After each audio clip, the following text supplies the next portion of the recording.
Today, growers, we're going to talk about how you can grow broccoli in the wintertime. Even if you're a beginner grower, you're probably thinking that you cannot grow anything in the wintertime, but you will be surprised on how many cold vegetables you can actually grow. So let's get started on how to grow that broccoli. Broccoli likes the cold weather. The weather actually makes the head of the broccoli much sweeter, and believe it or not, we're actually eating undeveloped flowers off of that head of broccoli, so it makes it tighter for the head.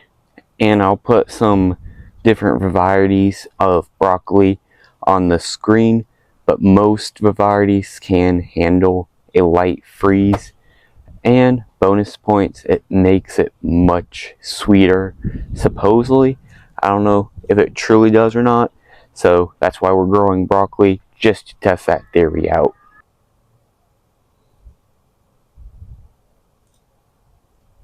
Alright, so now we're going to talk about which zones broccoli can grow the best, starting from the lowest zone all the way to zone 10.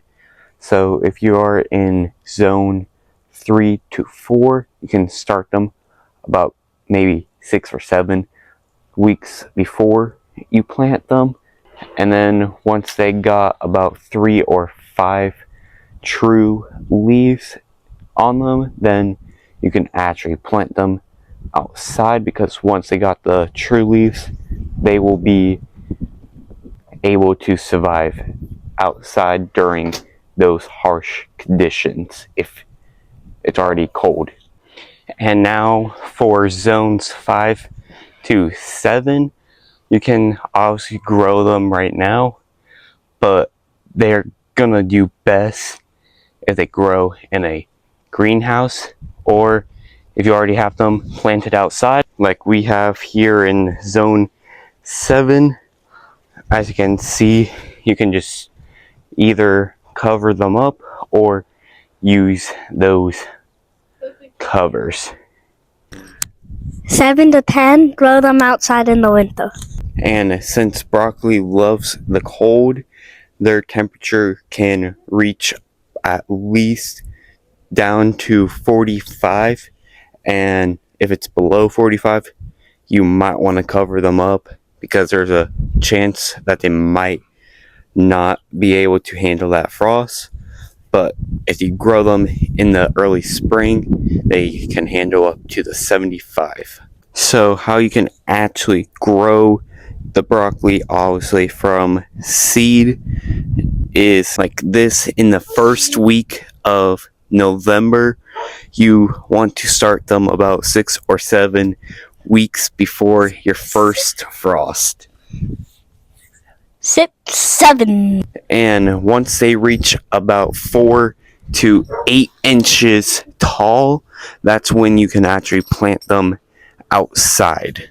But when you transplant them outside, you want to space them about 6 inches apart from each other, and then about either a foot or 2, usually 2 feet spacing between each other in rows. Once your plants are at least 4 to 6 inches tall, that's when you want to get them out of whatever you're growing, and then plant them outside, and then space them about those 2 to 6 inches apart from each other in the rows. And then lastly, obviously, you need sunlight in order for your broccoli to actually live in the wintertime. So you want to make sure that your garden gets at least 6 hours plus of sunlight somewhere in your garden in order for them to live out through the wintertime. And if you're wondering what the leaves are doing, their purpose is to actually keep the water contained in the soil so it doesn't dry out the plants, and it's also keeping the plants really warm in this little freeze that we have for the next 2 days this week. But if you come over to this guy, you might be saying, Aiden, I think you might be dealing with some pest issues, and you are correct. Unfortunately, even though it is winter time, we are still dealing with some pest issues, and some of those pests might be the cabbage worm or some aphids as well. So you might want to just come back and look underneath those leaves like you did, hopefully, out through the summertime. And if you see any eggs, just easily just scrape them off so you don't have them eating your plant alive. And once that broccoli head actually forms, most people wait until it is at least 5 or 7 inches wide for a big head. You might want to wait that long till it reaches whatever you're good with, and then you want to chop it off just at the stem, not the whole plant. And then if you do it correctly, the broccoli plant will actually throw offshoots, and then you'll hopefully get some more little broccoli afterwards. And obviously, since this is our first time growing broccoli in the winter time, I'll probably make a separate video of us actually showing the broccoli head harvest video, so stay tuned for that. But hopefully you guys enjoyed this video, and I'll see you in the next one, and keep on growing.